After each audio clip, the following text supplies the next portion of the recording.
कथाको सुरुवात एउटा घना जंगल देखाएर हुन्छ, जहाँ एकजना मानिस पागल जसरी भागिरहेको थियो, सायद उसलाई यस जंगलबाट बाहिर निस्कने कुनै बाटो मिल्छ कि भन्ने आशामा। तर यो जंगल यति घना थियो कि यहाँबाट बाहिर जाने कुनै बाटो थिएन। बिस्तारै बिस्तारै अँध्यारो बढ्दै गयो र पुरै जंगलमा एउटा अनौठो डर फैलियो। त्यही बेला अचानक सबै चराहरू उडेर त्यहाँबाट गइहाले।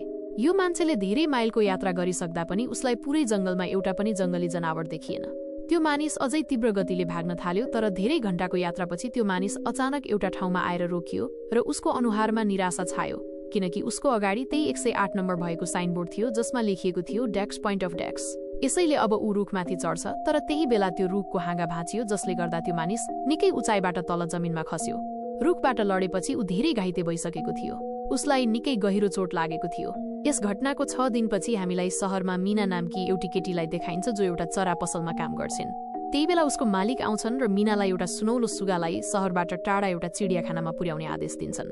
मालिकको कुरा मान्दै मीना अब त्यो सुगालाई पुर्याउन शहरबाट बाहिर निस्किएपछि उसले एउटा बोर्डमा धेरै मानिसहरूको हराएको फोटोहरू देख्छिन्, अर्थात् त्यहाँ धेरै मानिसहरू गायब भइसकेका थिए।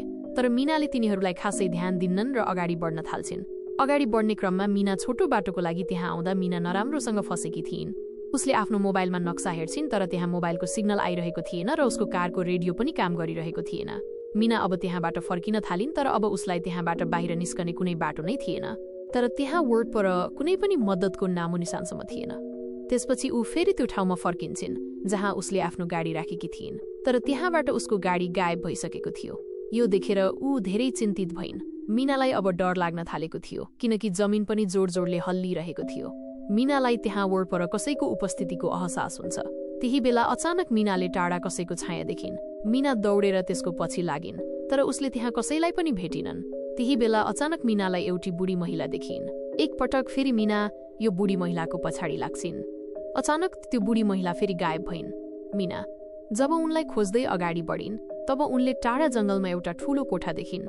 त्यो बुढी महिला त्यो कोठाको ढोका खोलेर मीनालाई भित्र बोलाउँछिन्। भित्र एउटा धेरै ठूलो ऐना लगाइएको थियो।